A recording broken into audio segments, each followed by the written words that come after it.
Welcome back to the YouTube channel. Today was a pretty sick day with deadlifts. I'm pretty happy with how this is going, especially if you've seen the last two YouTube videos. It was kind of like, I was just pretty much kind of complaining the whole time how deadlifts weren't going as well, but going really well today. I thank you guys for tapping in if you are one of my viewers that have watched my videos consistently. But again, just trying to be more consistent on YouTube.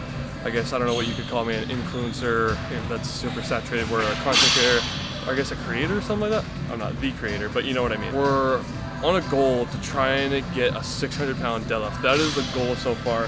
So today we got done with the block, and by a block I mean like a 4-week training cycle. Now I'm doing something like I kind of bought a program from this guy named Johnny Kaufman, a really strong dude, 900-pound sumo deadlifter. I can't do that.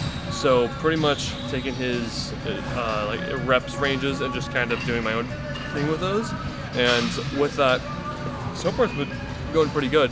Some days don't feel as good as others just because, you know, maybe work's more like tiring, food intake might be weird, all that stuff. But right now we're trying to slowly climb our way up to a 600 deadlift. Now other lifts goals wise, I really want a 315 bench.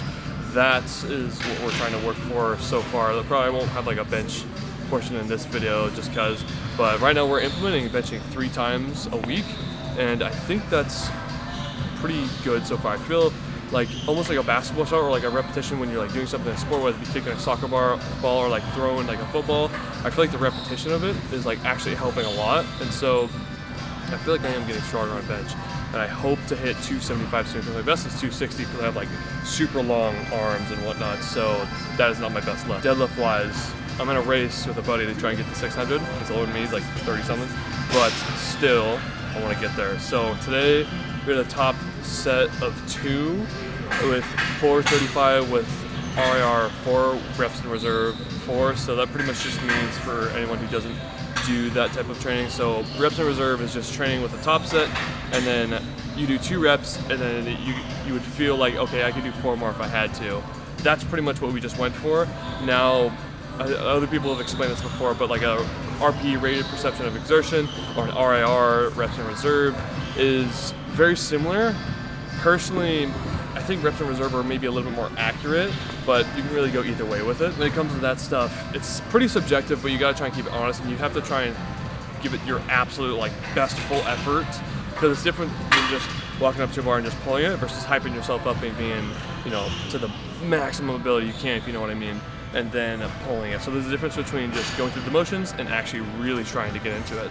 But yeah, other than that, we're just gonna do some back down sets. I think we got some pause deadlifts next, and we're gonna rep those out. Try and maybe finish up a back workout, because today is Thursday, and this is not my usual lift sequence, because Friday all the gyms will be closed because 4th of July. That's tomorrow at this time, the day I'm filming this, and so we're doing our deadlift session earlier today, and it's going well so far. So we're at the start of a new block right now, and we're at a top set of 2. And with like 4 reps in reserve, we're slowly gonna lower that reps in reserve by one until either a max out for 1 with everything we got, or you know, until we get like a good heavy single, or just some heavier, you know, doubles, triples, or singles, and maybe hit some PRs with those. So we'll see. But until then, we're gonna get this done. I'll see you guys soon.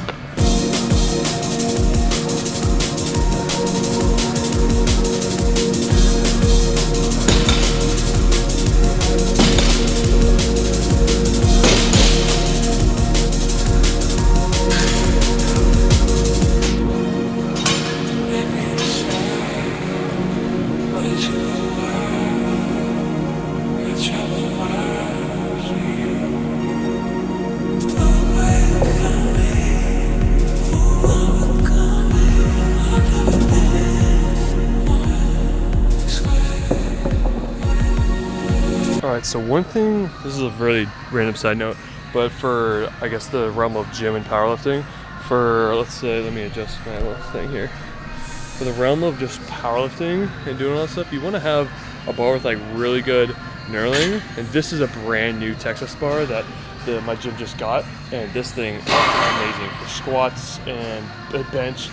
And the way how to tell the difference between the two, there's deadlift bars, power bars, all that stuff. So the ones that are just power bars and just made for squatting and whatnot. So how you can tell the difference here is with power bars, and I have like a zoomed in lens, so it might be just zoomed in, whatever.